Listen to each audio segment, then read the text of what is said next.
Understood. Thank you, Professor Yadav. Professor Yadav, thank you, Professor Yadav. ये जो bill लाया गया है माननीय जितेंद्र सिंह जी द्वारा, इसमें कुछ संशोधन है जो 24 में बिल था, उस एक्ट बना था उसमें। इसमें दंड को बढ़ाने की व्यवस्था है और एक टास्क फोर्स है, स्पेशल कोर्ट की व्यवस्था की गई है। कोर्ट की व्यवस्था तो ठीक है, लेकिन मेरा ये मानना है कि दंड बढ़ाने से कभी अपराध कम नहीं हो पाता है। अगर दंड बढ़ाने से अपराध कम होता तो ऐसे दंड की व्यवस्था है जिसमें मृत्युदंड है, लेकिन अपराध कभी कम नहीं हो रहे। ये एक ऐसा सिस्टम है जिसमें बेसिकली गलती हमारी सरकारों से हुई है। पहले राज्यों के हाथ में था पीएमटी प्री मेडिकल टेस्ट या कंबाइंड प्री मेडिकल टेस्ट, इतने घपले नहीं होते थे। अब ये इतना बड़ा सिस्टम कर दिया है इन्होंने, 13 भाषाओं में पर्चे छापे जाते हैं, ट्रांसलेटर्स होते हैं, अलग अलग प्रिंट होते हैं, पेपर सेटर अलग होते हैं। बहुत प्रयास करने के बाद भी इतना कठिन काम है कि जो शीर्ष पर बैठे हुए लोग हैं उनको इतनी दिक्कत होगी कि इसके पेपर को लीक करने से मुश्किल होगी, रोकना बहुत मुश्किल। इसलिए मेरा ये मत है, सुझाव है कि पहले की तरह नीट को, राज्यों को नीट की बजाय राज्य अपने तरीके से करें। 15% सीटें केंद्र को होती थी, केंद्र सेंट्रल से एक एग्जामिनेशन करता था, उसके लिए अलग परीक्षा सीबीएसई बोर्ड करता था, तब कम से कम असुविधा होती थी। और जितना डिजिटल होता जाएगा, ध्यान रखिएगा, उतना ही आसान है लीक होना।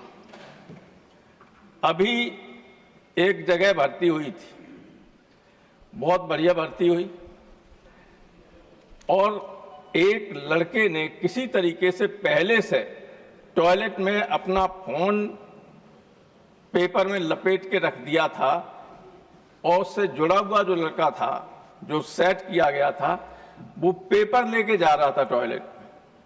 पुलिस कांस्टेबल ने और इन्विजिलेटर ने देखा कि ये पेपर लेके क्यों जा रहा है, संदेह हुआ। अगर मान लीजिए वो पहुंच जाता, 1 सेकंड के अंदर वो पेपर सारे देश में चला जाता, लड़कों को मिलता चाहे न मिलता, लेकिन बदनामी ये हो जाती कि पेपर लीक हो, कोई लीक हो। ये इतना दिक्कत तलब है।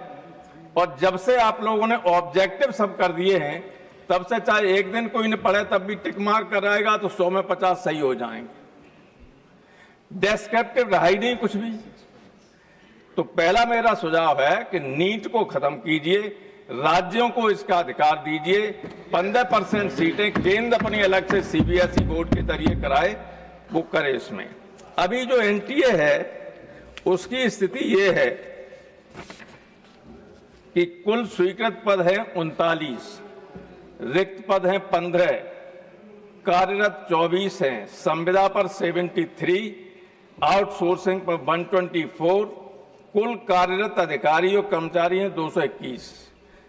एनटीए अभी तक 270 परीक्षाएं आयोजित करके 6.6 करोड़ अभ्यर्थियों की परीक्षा ले चुका है।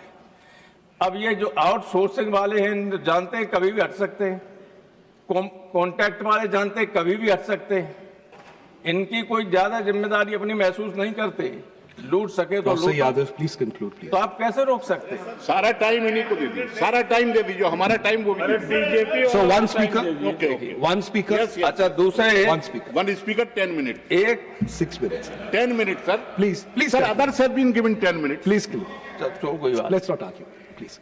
दूसरे, यहाँ पर कई बातें कही गई, बहुत अच्छी बातें भी कही, तेजी सभा ने कही, अभी बीजेडी के एमपी ने बहुत बढ़िया भाषण दिया अपना, उधर से तो अभी बोलने का मौका आएगा तब बोलेंगे, त्रिवेदी जी वगैरह ज्ञान देंगे सबको।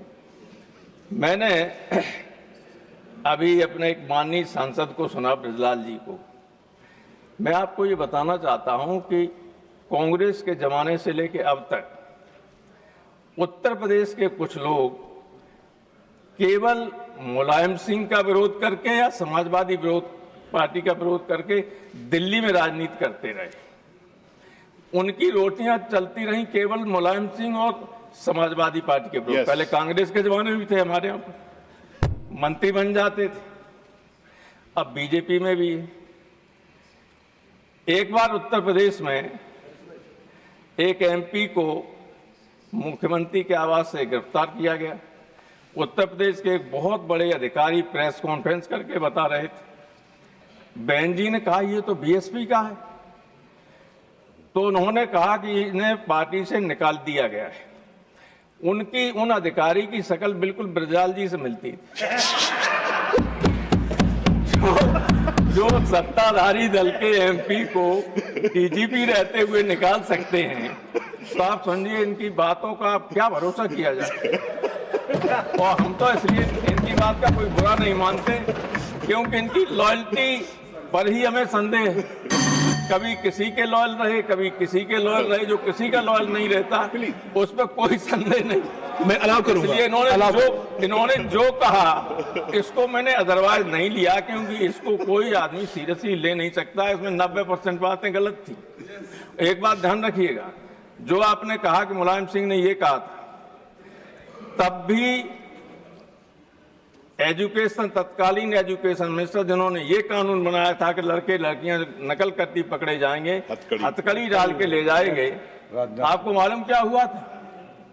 जब चुनाव आया तो समाजवादी पार्टी के उम्मीदवार ने तत्कालीन शिक्षा मंत्री माननीय राजनाथ सिंह को चुनाव हरा दिया। लखनऊ यूनिवर्सिटी के स्टूडेंट घुस गए और चुनाव हरा दिया, और अब स्टूडेंट से धर्मेंद्र प्रधान को हटा दिया। तो अभी भी नहीं समझ पाए कि लड़कों में क्या ताकत होती। इसलिए मेरा आपसे अनुरोध है कि सिस्टम को चेंज कीजिए।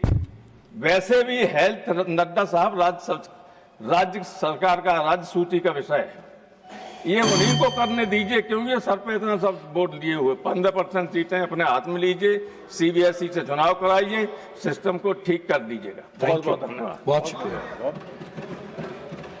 श्रीमान I had allowed them also.